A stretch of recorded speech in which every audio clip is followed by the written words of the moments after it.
On this edition of Kababayan Today, actor-director Michael de Mesa shares why he chose to migrate to America, despite the fame and recognition he's achieved in the Philippines. That's all next on Kababayan Today.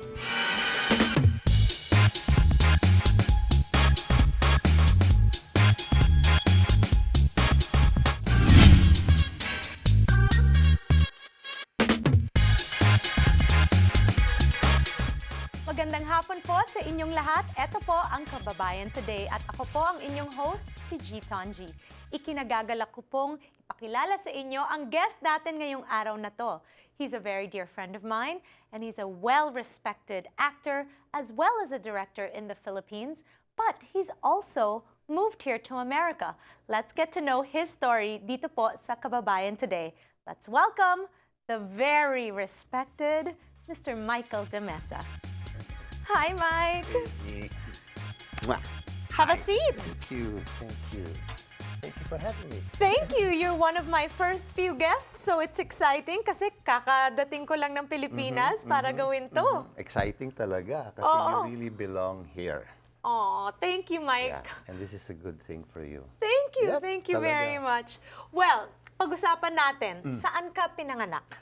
Okay, I was born in Manila, Philippines, No need. No need. Your parents are very well-known and respected. They were actors Yes. in the Philippines. Yes, Dad was the Elvis Presley Of the Philippines, yeah, yes, and then Mom was also an actor then. And so you grew up in this showbiz family. Right. How was that growing up? Did you always know you wanted to be an actor? I wasn't really sure, you know. It came by chance, and I was asked if I wanted to try it. Ilan taong ka nun? I was 13. 13 years old. And since it was pretty familiar, I said, yeah, sure, why not? You know, but it was something that I wasn't really serious about. Only, It doesn't show in your work. Yeah, well, eventually, yeah, Eventually. naging seryoso na ako when I really fell in love with the craft and I really understood what it takes to be an actor, you know, and growing up in that industry, in that world, made me realize, and maybe I said, maybe this is where I belong. One of the most annoying things that people say, especially when I tell them, yeah, I'm Filipino, they go, you don't look Filipino. I'm sure you get that all the time. Yeah, here. Yeah, here, Yep, right? Yep. There's this misconception about what it means or looks, like what you're supposed to look like when you're Filipino. But you have Spanish blood and American, correct? Well, my dad is a Swiss Filipino. Eigenmann. Yes, Eigenmann, the real name. And then my mom is Spanish Irish with a little Filipino blood. So Yeah. that's where the mix Yes, comes but from. most Filipinos are all mixed, right? Yeah, a lot of Spanish. And you also have two siblings, no? Yes. That are also in the Also. entertainment industry. Mark and Shuri. Yes. And now your children, as well as it seems to be like a showbiz royalty family, right? Kids, nephews, nieces. Yes. All in the biz. But all of you are recognized for your work in the industry, not as being stars, but real actors. Is there Yes. pressure when it's like that?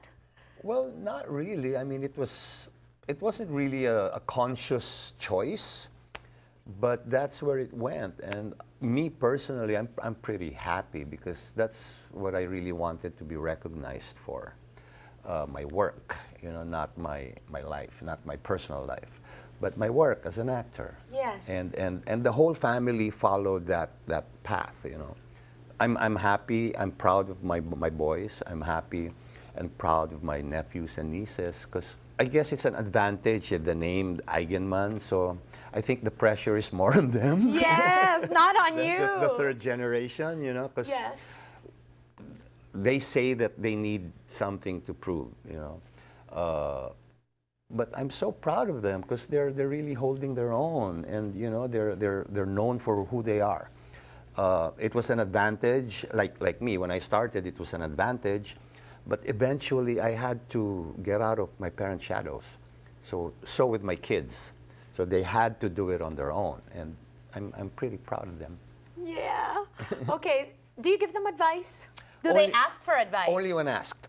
Ah. But I keep on telling them, my constant reminder is to always be serious in the craft, not to take anything for granted, because the craft is what will really take them a long way. Yeah. You know, stars come and go, but Actors. actors stay forever. Talent will always prevail, and that's what I keep telling them. Okay, well, I know that there are certain challenges to that because, as we know, in the Philippines, there isn't a lot of training.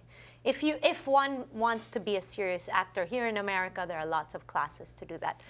How would you go about doing that in the Philippines if you really want to dedicate yourself to the Well, craft of acting? When I started, there was nothing, you know, so it's all instinct. And then in the 80s, Peque Galiaga, Johnny Delgado, Leo Martinez, they conceptualized a group, and it was called the Actors Workshop Foundation.